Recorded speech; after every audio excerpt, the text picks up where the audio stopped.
Blog Talk Radio.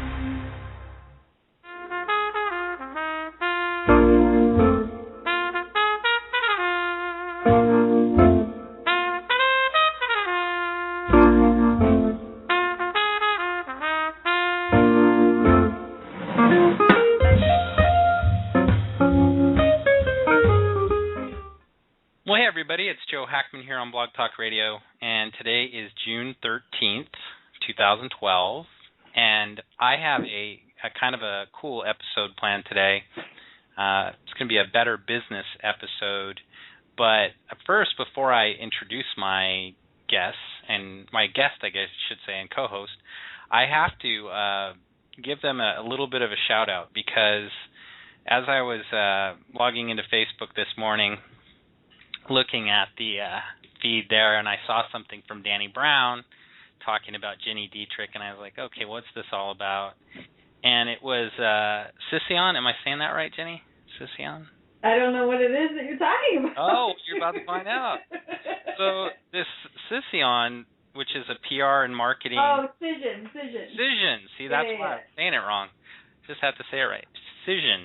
So Cision had put the Spin Sucks blog, which is Ginny's blog, at number 10, and Danny was in the list, and your co-author for your book was on the list, and lo and behold, there was our special guest today at number 4 with B2B Bliss blog. Yeah, very exciting. That was pretty awesome. So I got 2 of the Sission top 10 marketing Cision. You'll get me to say it right before the end of the day. Cision top 10 blogs, PR and marketing blogs, which is awesome. So congrats, guys. So I guess I should say who you are now that I've said this great thing that happened today. So basically, you know Gini Dietrich. She's a frequent co-host. If you don't, she's the founder and CEO of Armand Dietrich, and she's also the founder of the Spin Sucks blog, which is a kind of a fun blog about the PR industry and marketing and things like that. I think almost anybody who's in business that's not in that industry necessarily would also enjoy the content on there. And our special guest today is actually Elizabeth Sosnow. Now, Elizabeth is from a well, here, let me give the official part of it. You are a managing partner at Bliss PR. Is that correct, Elizabeth? That's close. Managing director. Managing director. Well, that might be a little bit different. So, but Ginny thought that Elizabeth would make a great candidate for a discussion just kind of about business. So Elizabeth is also here with us today. So welcome, ladies. Thank you. Hi. Well, I've already said hi, but... That's okay. Say hi again. Hi again. So we're going to talk a little bit about business, and we're going to kind of pick your brain, because business owners and principals experience a lot of different things, and I think you two, in your experience, I think you bring a lot to this topic. I think the people that you deal with, the capacity you deal with them, you're familiar with the employees, you're familiar with the growth, you're familiar with the communications, so I think you both bring a host of value to that subject.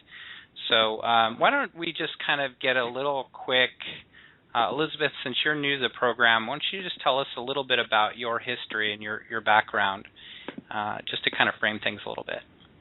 Sure. Well, I've been with our firm for, I think, 22 years now. So 22 years have seen a lot of different changes within our agency. Which means, by the way, she was 10 when she started. Now that is why I like you. It's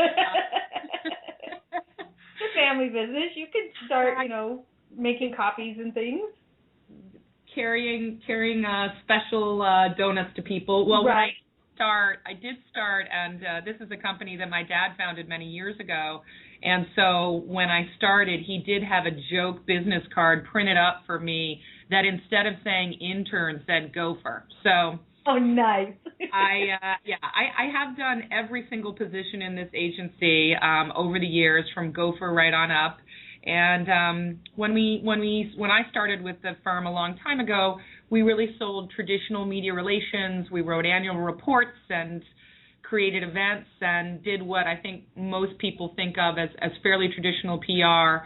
And over the years, lots of different things happened. We evolved to a very strict business-to-business focus, and we have 3 sectors we specialize in: professional services, financial services, and healthcare. And in the last 5 years, we've made a fairly significant shift away from just being kind of a traditional PR firm into becoming an integrated marketing communication agency. And we're actually in the midst of renaming our firm to reflect that. So I'd say the most fun and the most excitement we've had in the past few years have been figuring out how can we make digital marketing part of our offering and sell that to the B2B client base, which is traditionally a little bit more conservative and reluctant to tackle some of those kinds of newfangled ways of doing things head on. So that's been kind of part of our journey as a firm and my journey as a professional. Awesome. Well, I think it's interesting because that course might mirror somewhat some of Gini's experience. Gini, do you want to kind of, is that also that direction, if I understand correctly? Yeah. That's kind of the way that things have evolved for you as well. Yeah, I mean, I think that the decision, or how did you pronounce it? I think John? I think the Cision top 50 PR marketing blog list is a good indication of that. You know, the agencies that are on there are those that are moving toward less media relations, which is what PR is known for, and more integrated marketing communication, which is measurable. You know, I think Elizabeth shares the same viewpoint that I do in terms of we don't want to do things that we can't measure. And unfortunately, you know, getting your name in the New York Times or in Fast Company is a great ego stroke, and it's great for brand awareness, but by itself it doesn't translate into sales. And so that's what we did a few years ago too, is really change the philosophy and the business model so that we could focus on the things that were integrated with the things that we were already good at in order to deliver results. You know, it's almost like I see it more as you guys are part of the, I guess you would call like a disruptive evolution of how a business functions with communications, with marketing, and rather than being on the disrupted side, it seems like it's sort of natural. How big of a role is the traditional PR playing today with all the changes in media relations and everything? Either one of you want to tackle that? Well, I'll take a pass, Gini. I think we still have plenty of new clients and prospects who come to us and want to be in the Wall Street Journal. That happens every day still. But what I find has changed, and you can call that disruption, or you can call that, you know, the trickle-down effect where finally everybody's realizing, hey, something's different, is that they're much more open and willing to have a discussion that extends from, hey, I want to be in the Wall Street Journal, to what else could you do for me? I'm confused, but I'm open to hearing about the possibilities. And so, I don't know, disruption to me feels a little bit a couple of years ago where it still felt dramatic and frightening. And now what I find is people are tentatively, conservatively interested, maybe not in a massive integrated program, but interested in dipping their toe in or trying a pilot program on for size. I see.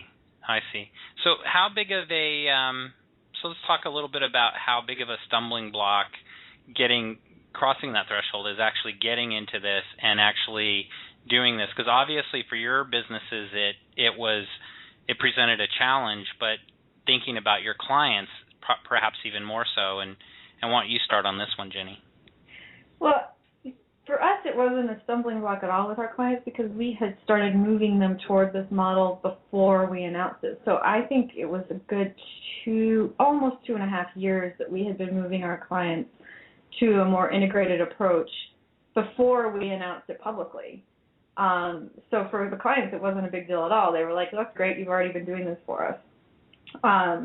What I found, though, is that those phone calls of we want to hire a PR firm, and what they meant by PR was get me in the Wall Street Journal or the New York Times, those calls diminished, and the calls that we got instead were, wow, I saw the campaign that you did for XYZ company and that you were able to use, you know, social, traditional, and content to really help build their business, and we want that too.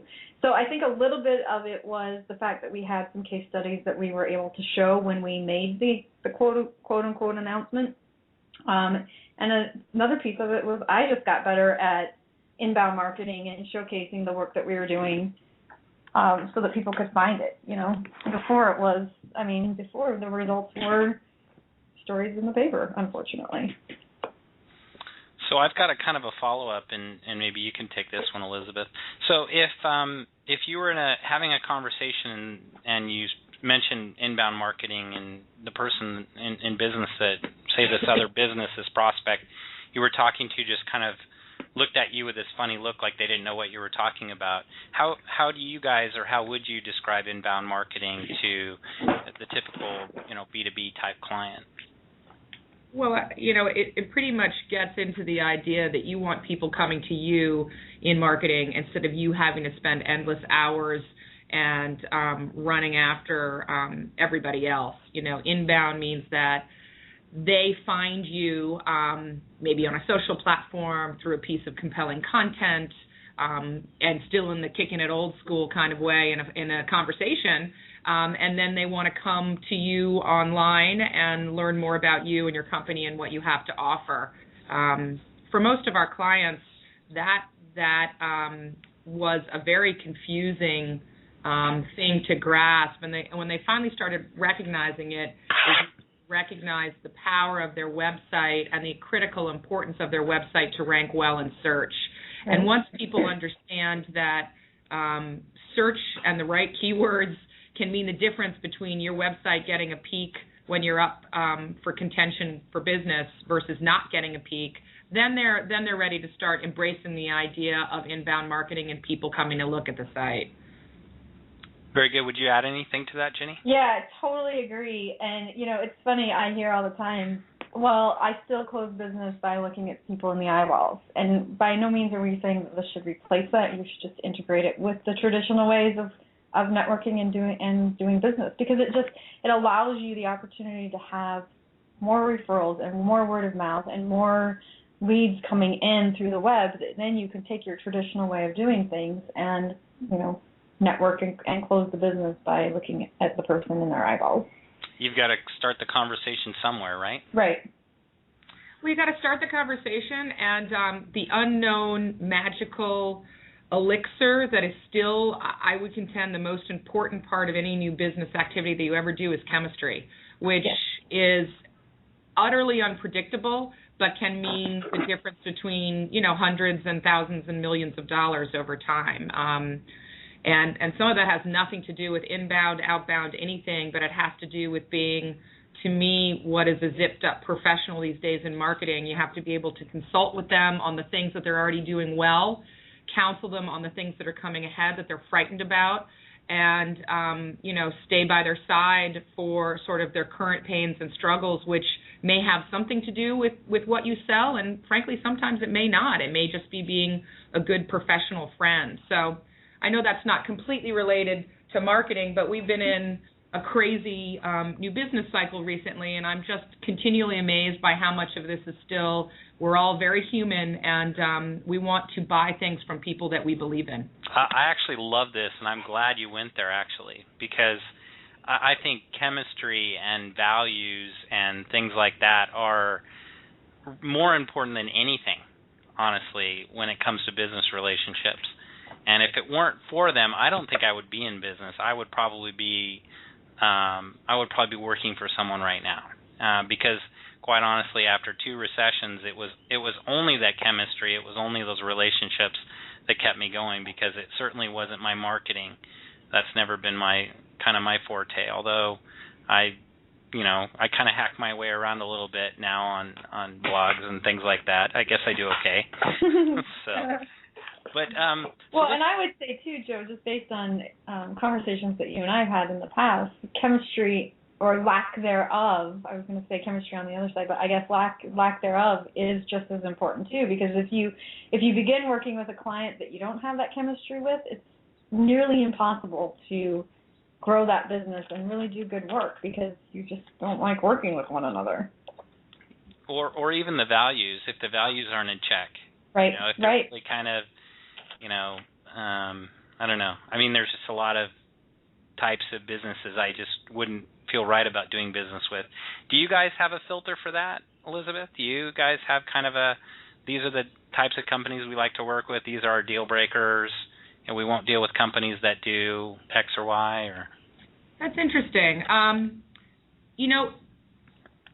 If you're thinking about companies like companies that sell alcohol or tobacco or things like that, we as a firm haven't really had to deal with that too much because we've been so B2B. There haven't been as many sort of tricky industries or industries that maybe would raise a brow or two. So no, we don't have an organized policy in place. Now that being said, I think integrity is the most important thing you have to offer as a firm or a business leader, and so I can really confidently say that if I thought something smelled fishy, I wouldn't do it. Right. How about you, Ginny? Do you guys have kind of a process for that? Yeah, not really. I'm the same way. If something smells fishy to me, there's definitely red flags. We were in a new business presentation almost 2 years ago, and there was a major red flag. Lisa Gerber and I left the meeting, and we both looked at each other like, what the heck just happened? Because the CEO of the company said to the team, his team in front of us, if any of you screw this up, except he used the F word instead of screw, if any of you screw this up, you'll be fired. And Lisa and I were like, wow, if he's going to talk to his team like that in front of people that he just met, imagine what it would be like to work with him. And that was a huge red flag for us. So we declined the business. Wow. So that just comes with experience. I think 5 years ago I would have taken my gut would have said not do it, but I would have done it anyway because of, needing the money or whatever it happened to be. But yeah, I think that just comes with experience. Well, there is that point, that necessity in getting past that level, and it sounds like you guys probably have different perspectives on that issue, but I think it's an important one to talk about. Maybe there's some stories to be had here, but when you're kind of growing a new business, obviously, Elizabeth, you have an established business, but you work with clients that might be growing their businesses, I assume, obviously. When you're growing that new business and trying to reach that threshold, what are some of the pitfalls that you guys maybe experienced or saw early on, or your clients see early on, that people might see value in knowing about, and sort of, hey, watch out for this, watch out for that? Wow, I feel like that could take up the rest of the We'll pick a few of the higher points. How about that? Well, the first one that popped into my mind, and maybe, Ginny and I could probably go back and forth and trade a few on these, but one that for us is an issue, and it's certainly been an issue for any client, really, be it large or small or just starting out, and it's the gamble that you make as a business leader around capacity. Whenever you grow a business, you reach very quickly sort of threshold moments, the road not taken moments, where you have to decide, should we hire another person? We need this person because they have X capability, or they're located in Y location, or they have experience in this sector, or, they add to the mix of the existing business in a way that you believe would be beneficial for you moving forward. But you may or may not have the dollars to justify that hiring decision, or to broaden it out to hire a group of people. And so you have to kind of figure out, I think, early on as a company, are you the kind of company that's willing to take a bet on those investments in people in advance, say, of winning a piece of business, or to take a bet on hiring that person in hopes that they will help you win a piece of business. And in agency life, it's really very important, because you're always hunting for the next client, because agency clients turn over. You hope that you can keep them a long time, and as a firm, we're very lucky to have some very long-term clients. But kind of betting on when you hire people, I think is is one of the biggest pitfalls. And as a firm, for the most part, we've chosen not to hire in advance of getting a piece of business. There have been a couple exceptions to that rule, but it's very, very risky to do that because you might not get the business. And then, in addition, it could be harmful to the rest of your firm because, you're taking a bet that puts their salary and their bonus a little bit on the line too, right? When you decide to bring somebody else on board before having all of the dollars in-house to justify it. So I think that staffing capacity issue is one that is always kind of a big red flag. Excellent. Gini, I'm certain you probably have something to add to that. If not, I also have a follow-up on that. I would agree with that, and I think that growing a business is hard because you do have to balance that. And one of the things that I've been really focused on is I'm growing the business this year, and is profitability. And part of profitability means making sure that my current team not only has bonuses and raises and all of that earmarked, but also that they're at full capacity. And it's funny because you look at everybody that's at full capacity, and then you bring somebody new on who won't be at full capacity. So you have to figure out how long does it take before they're at full capacity, what kinds of business do you have to bring in the door to get them to that point. So there's a lot that goes into it. 7 years ago when I started the business, I had no clue about. So you just you had to feel your way through it back then. So, maybe you guys, knowing as far as on the subject of when to hire, one of the things that I think you guys have both sort of keyed in on is at what point does it actually start to pay off? And I've had clients tell me to varying degrees, when they add an employee, it takes me X amount of dollars. They have to work for X number of days or X number of months in order for me to recoup that initial investment of bringing on a new employee. Do either of you have an idea or a position on how long that might be in a typical scenario for you? Or? Well, I mean, it's different for every person, right? Because, they're coming in with unique expectations based on their background and based on what we hope that they would accomplish at the firm. But if I had to draw kind of a rough check-in point, to me, you have a very strong sense within a month about whether or not they're going to be effective. And if I were to extend it out a bit more, I'd say that there's a 3-month window to sort of prove your value and be functioning at the highest possible level. Very good. That's what I was going to say, yes. About 90 days. About 90 days. Yeah, it's funny because, I've gotten literally figures between 60 days, 120 days. I've gotten a lot of different numbers from different people. Obviously, I guess it does depend on what they're doing, what kind of an industry you're in, what the margins are like, and everything else. But I just think that is an interesting. So the human side of this, the employee resources, the growth, that part of it seems to be really a danger zone. Are there other danger zones? We talked a little bit about clients and culture and that sort of thing. Are there danger zones with clients? Are there clients that are actually could be wrong enough for your business that they could really hurt your business? What should businesses perhaps be looking out for there?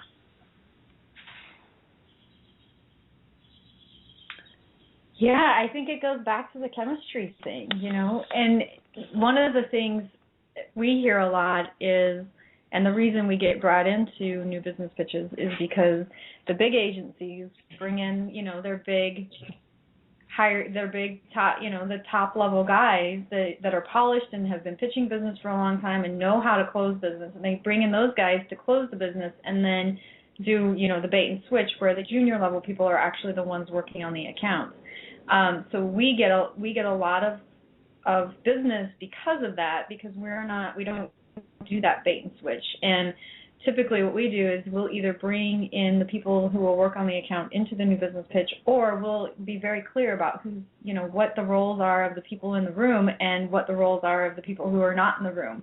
And when you start to get into trouble is when you don't have that transparency about it, or when you have a client that says, well, I'm only working with Elizabeth, or I'm only working with Ginny, and Elizabeth and Ginny only have 24 hours in the day like everybody else. So I think that you have to just be really transparent about those things and set expectations, because that's when you start to get into trouble with clients. Yeah, I think it really boils down to two different aspects, and you alluded to it a little bit earlier, Ginny, when you're talking about profitability. So the two big things that you have to look for, you want to always take care of your clients. That's the reason that you're in business and the reason you'll stay in business. But you have to think about it from a client service point of view. Are we servicing that client, giving them what they need and what we promised, but at a price tag, frankly, that we can afford as a company?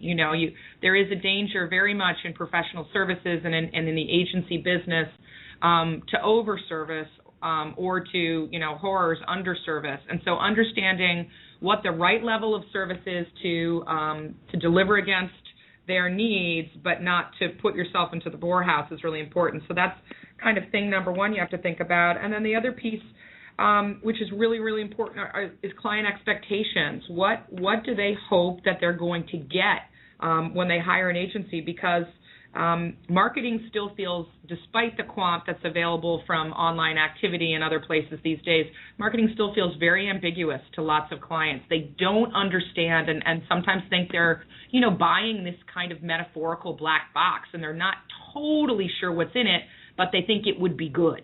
And so, helping figure out very early on what they need to consider and what will help make a program successful is important. So, for example, we have a new client diagnostic that we go through with every client, and it has, the questions that we've learned from sort of hard-won experience over time that help us try and narrow in on what they want to achieve, what we think will help them be successful, and it can often highlight some of the red flags that, that may need to be sort of flagged.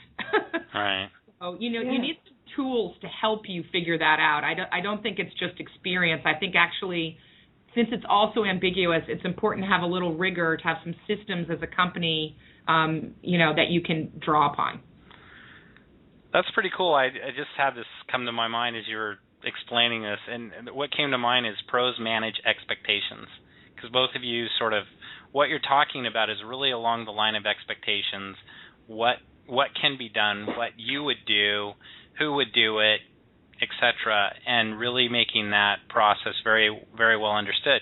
And I think that's probably a good bit of universal business knowledge, really, because I think any business is going to be perceived based on what they do once they're in that relationship. And if they're not doing sort of what the business, what they said they were going to do, then that's a real problem. So maybe since you're both really, really, really good at understanding where sort of marketing is today, and this is really your direction, and both of you are doing that, I think I'm going to kind of guide the conversation a little bit more, even more so into that area, because I think that the two of you cumulatively can really provide a lot of value to people who are maybe just getting ready to take a leap or thinking about this or whatever. What do you guys think what types of businesses right now do you think should be looking at inbound marketing to bring in more customers and more opportunities? Every business. All of them? Everybody, Say, Ginny. Okay. Yes. We work with a company that makes oxidizers. It's a, multi-million-dollar purchase. It's not something you buy online, but we use the web to help answer questions. And, one of the big things around the oxidizers is you have to stay in line with EPA guidelines. And EPA changes their guidelines, arbitrarily, like twice a week. And it's really hard to keep up on that. And if you don't keep up on it and somebody from the EPA walks into your plant and your oxidizer isn't at the level that it's supposed to be that week, you get fined in a big way. And so we spend a lot of time educating the purchase decision managers on EPA guidelines and those kinds of things. So they're not going to buy the oxidizer online, but it creates that thought leadership. And we know exactly what people do in order to make a purchase decision, in order to call or request a quote or request more information. We know that those are the three things that trigger that sale. And we push everything that we do online, and it's all through inbound marketing. We do it all through those two things, but they don't actually buy the oxidizer online. They still buy it the traditional way, but it's definitely a way for us to use inbound marketing to get more clients and build their revenue and do all of those things, even though they don't have something that they can just click and buy online. So, do you agree with that, Elizabeth? Should every business be using inbound marketing? Well, yeah, kind of, sort of, in a way.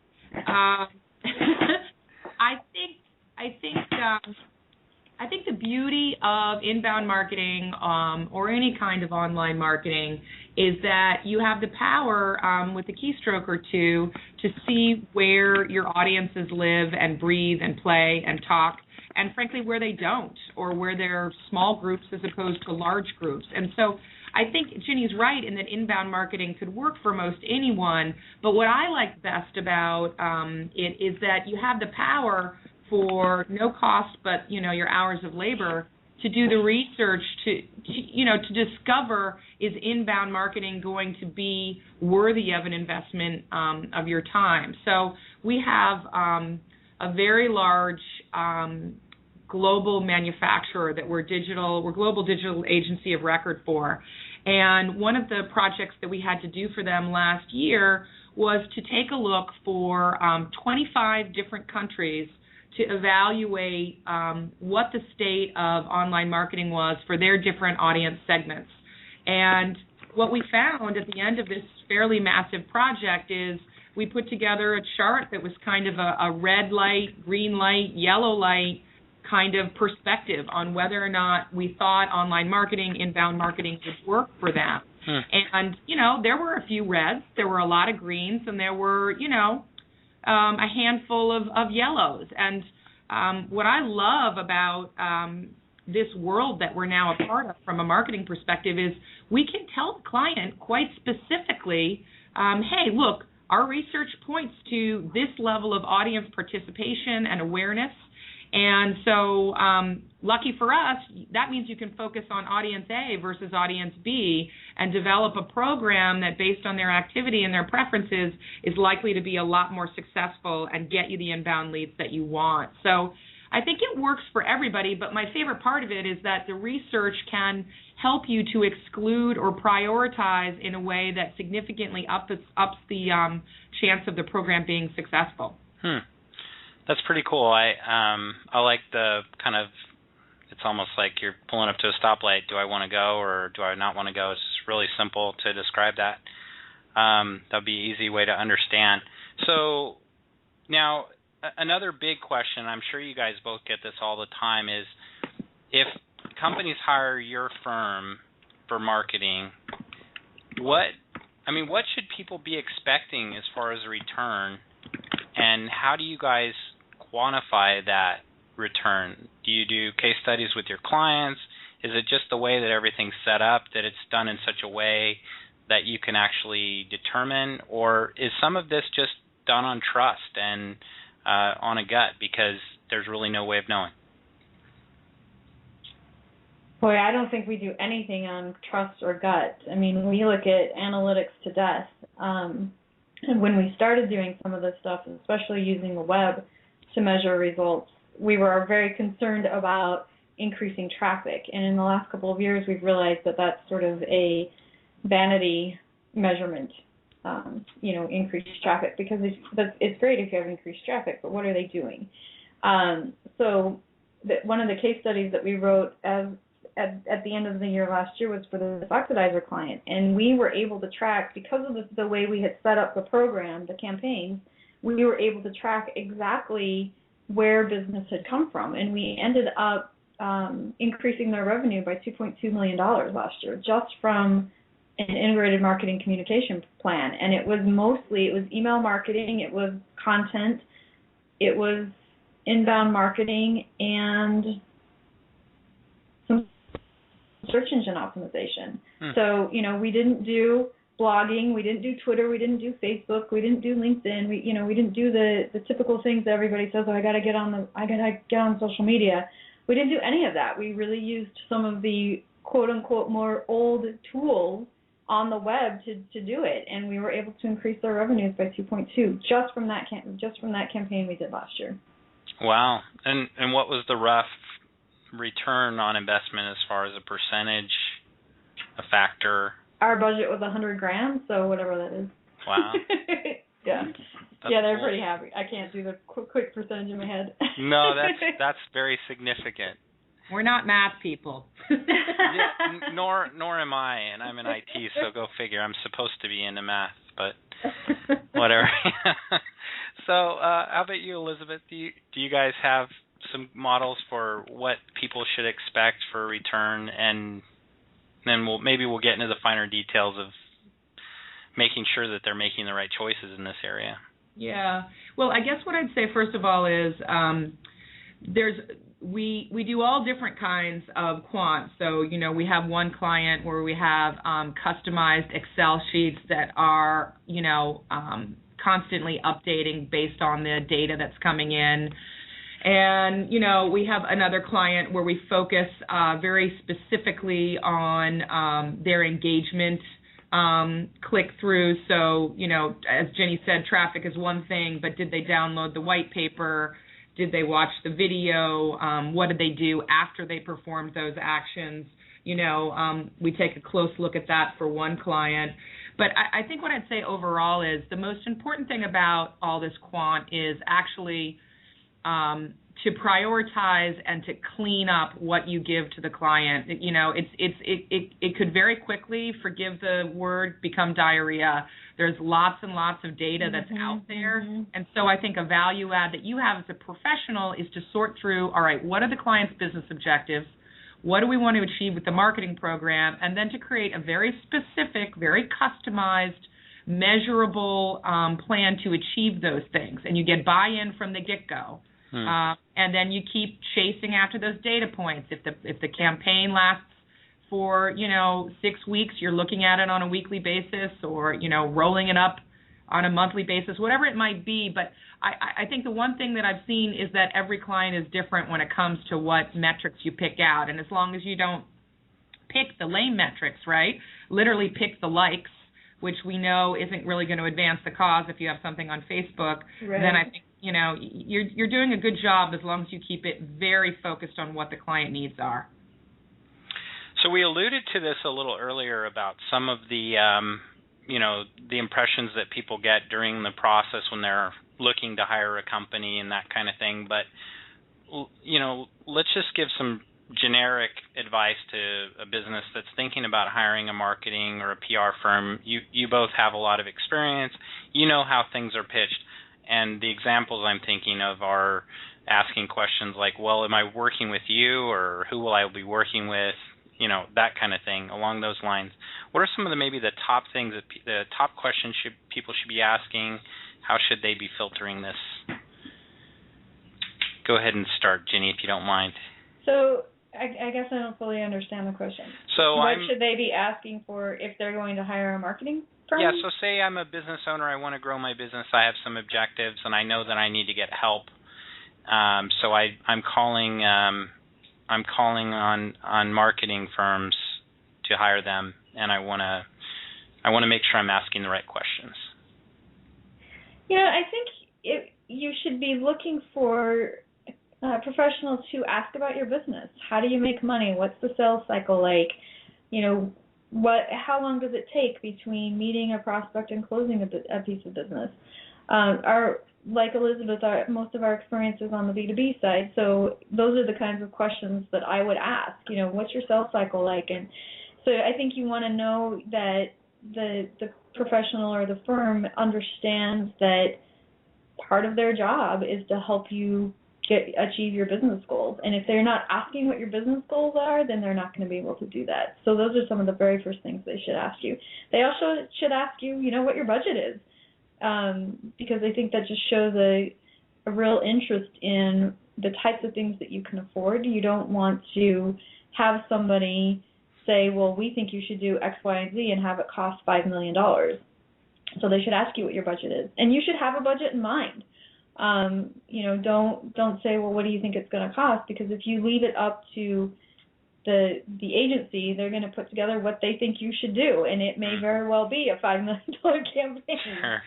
And they should be asking you things like what your priorities are and what you're already doing that's working and those kinds of things. So, I mean, I'll toot your horn a little bit, Joe, in the fact that we have a mutual friend who was interviewing for to help have her website redesigned and programmed and all that stuff. And she talked to 4 or 5 different people, including you, and every single one of them told her that she needed to shut her site down and start all over. And you came in and said, these are the things that I really like about your site, and these are the things I would change, and here's why. And she felt so much better about that because you didn't say, well, I didn't design this or I didn't write the code, so I'm just going to shut the whole thing down. And I think that's what people are looking for or should be looking for is somebody who can be a partner with you instead of, well, this is the way we do things, and that's just the way it is. Well, thank you. Do you have anything to add to that, Elizabeth, or any other questions that they should be? I think Ginny is right. The first thing is always to keep the conversation focused on what you're trying to achieve as a business. But I will say, if I were in the position to be interviewing agencies, given that most marketing agencies are making, fairly big claims about what you should be doing from a thought leadership perspective, should you be active socially, why, X, Y, or Z piece of content needs to be created to help your company be successful in a given sector. I would want to know that my agency put their money where their mouth is. I would want to know that the agency had well-known and recognized thought leadership to share. I would want to know that the agency leaders are recognized not just within the marketing industry, but within the individual kind of sector industries that mattered. I would want to see a footprint or a trail that demonstrated industry experience over time, because while there's all this newfangled marketing stuff, many, at least from a B2B perspective, many of the industries that we touch are thorny, complicated technical subjects that have evolved over the course of many years. So for example, we have a client who is an accounting firm, and simply put, they couldn't afford to hire an agency who hadn't been sort of closely aligned with understanding accounting issues over many years, or they would be putting themselves in a weaker spot. So I think once you get through that kind of part 1 discussion that Ginny outlined, there's a part 2 discussion which says, how does the agency reflect the kind of people I want to partner with, both in terms of how they market themselves and the experience they have that matters to me as a client. And I would add to that, too, which is a very good point. If you're looking for help with things online, if the agency doesn't use the web for themselves, that's a problem. Yeah. Minor red flag. Yeah. And it's not the cobbler's shoes. It's if you're going to be in this business, and that is your business, you better really be in it. Yeah, you just can't. You can read all the theory and that you want on how to use the web, but until you actually use it, you don't get it. Yep. It breaks my heart a little bit, actually. I have many friends in the industry who are still trying to figure out. I know. And it's actually sad. There have been a couple of times that I've really felt lost and sad about it. People that I really care about as a professional who are not near retirement, but who somehow think that magically delegating it to a 28-year-old is going to solve their business issues, and it can't happen. I mean, I've given 3 or 4 speeches on this subject, and people still sit in the room and look at me as if they can't wait for the speech to be over. Right, yep. Maybe that's just me. It's train wreck. so funny you say that, because I asked a group of my peers, of about 100 people, who's using Google Alerts to track the industry or to track their competitors, and 3 people out of 100 and some odd people raised their hands. I mean, it's sad to me too. It breaks my heart a little bit too. Yeah. Well, maybe this brings up a kind of an important topic of just kind of retooling and not being afraid to retool and observing trends and sort of making logical decisions based on those trends. How do you personally avoid getting into a rut as far as it's easy in a business to become complacent? You really have to, it's an active process to not be that way. So do you either of you have some tips? Elizabeth, do you have any tips about how to avoid that rut and to be prepared to constantly retool and adapt? Well, there are some people who are more inclined towards change than others, and so that's not really tip worthy. I know for myself, I'm excited by things that move and change. The kaleidoscope, and you tilt it just a little bit more, and the colors and the shapes all run together in a different way. That's fun to me.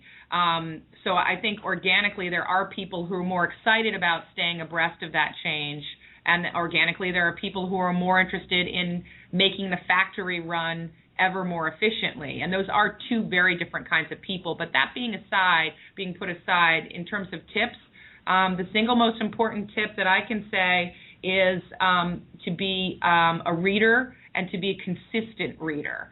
So reading is how we all still learn, or maybe we view a video or listen to something like today's discussion.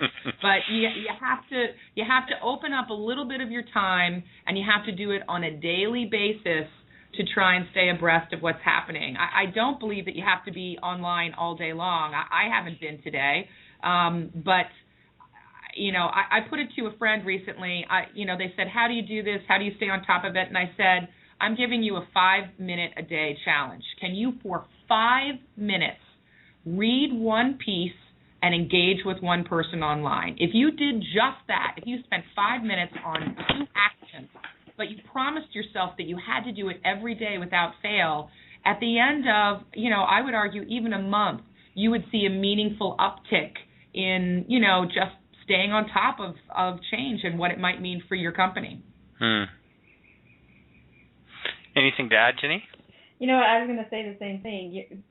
There are some people who like change and some people who don't. And there are some people who are really inclined to continue learning and some people who are not. So I think Elizabeth and I both fit into the more inclined to keep learning segment. And it's the same thing for me. Right now I'm trying to figure out mobile because I know that's the next big thing. And I want to make sure that I understand it so I can coach and mentor my team, who can then coach and mentor the clients. So it's really important to me that I understand those things before I implement them into my agency.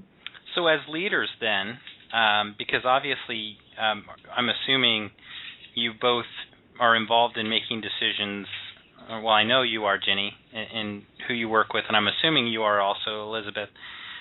So human resource-wise, what do you guys do to sort of make sure that your employees are geared towards the right? I mean, we talked a little bit about the screening process, but is there sort of key characteristics that you're looking for in your candidates for jobs? And do you go in with a really clear sort of purpose? Hey, look, this is what I need. This person exhibits those skills. This is going to work because of that.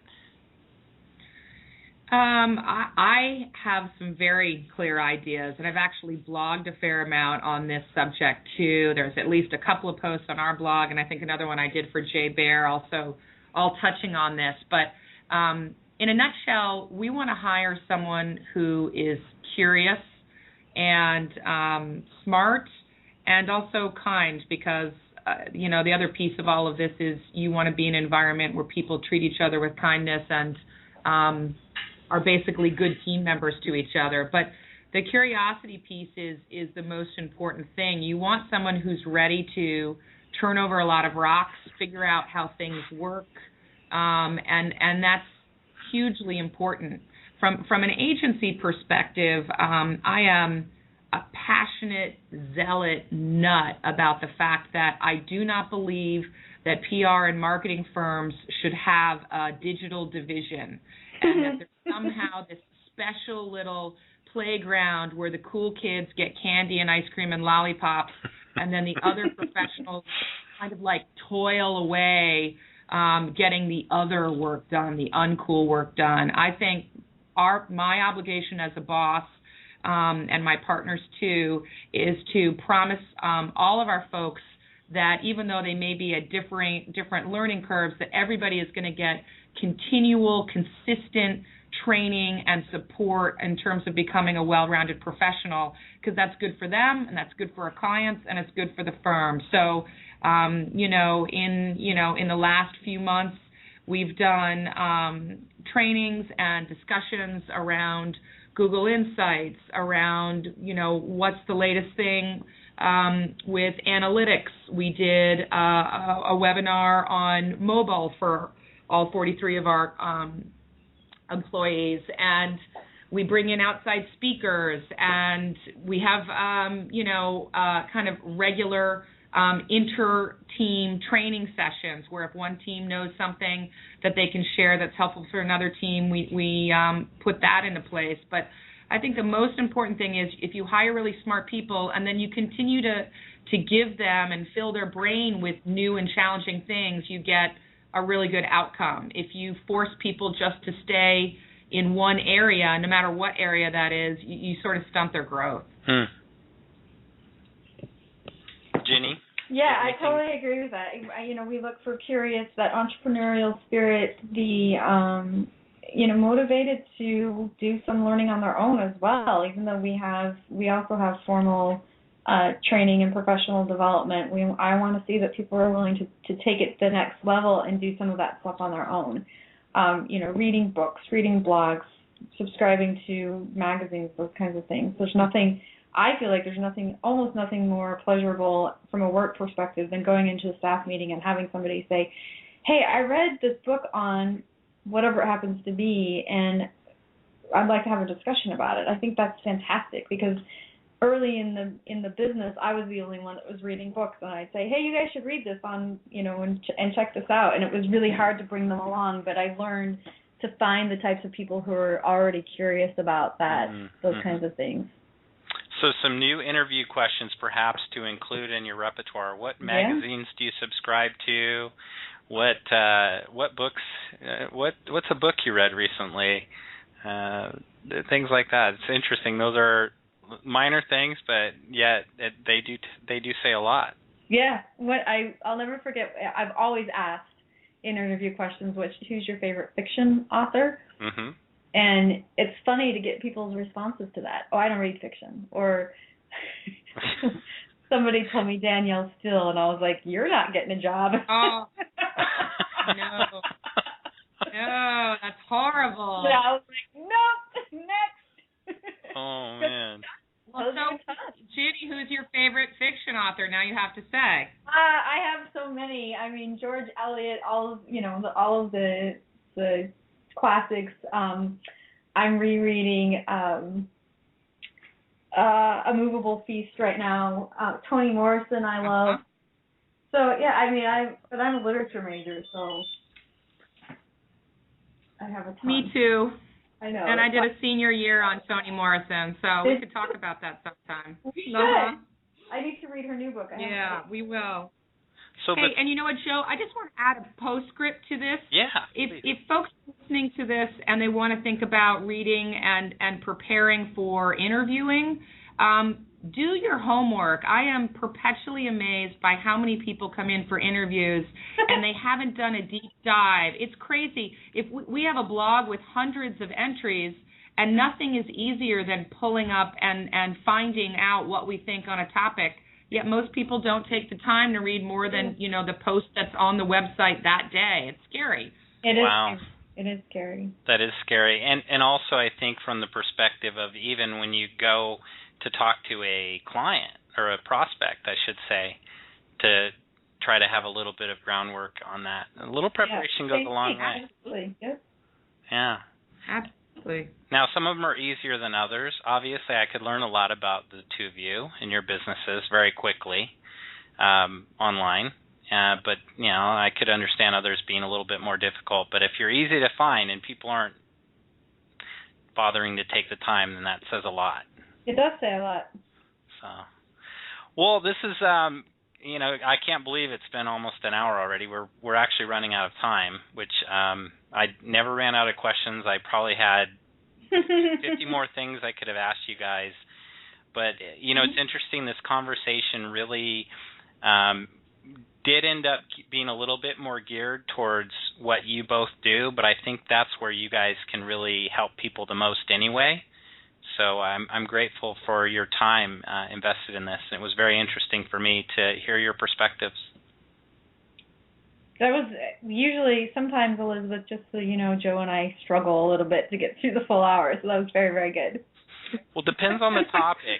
Yes, the We've had a topic couple sometimes we're like, okay, what do we talk about now? We had a couple that fell flat. Yes. You can talk about it for about 45 minutes. Now Ginny and I can talk about things for as long as we need, as long as we had time to talk about, but when it comes to one individual topic, sometimes it is a struggle to keep the conversation going more than 45 minutes or so. But this was a wealth of information, so congratulations again for your recognition today. And I know you guys are both.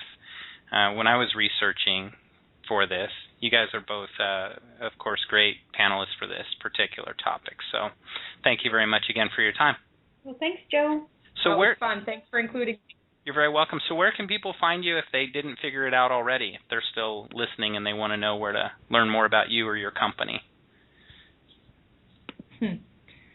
Well, you can find me at our website, blisspr.com. On Twitter, you can find me at Elizabeth Sosnow, and I don't think I'll go through all the social platforms. I'll just leave it there for today. Fair enough. And Ginny? Easiest place for me is spinflux.com. Awesome. Well, hey, you guys have a great day, and thanks for everyone for listening. There will be an episode summary loaded up on my blog tomorrow at joesgonesocial.com, and I'm at HackmanJ on Twitter. Thanks for listening.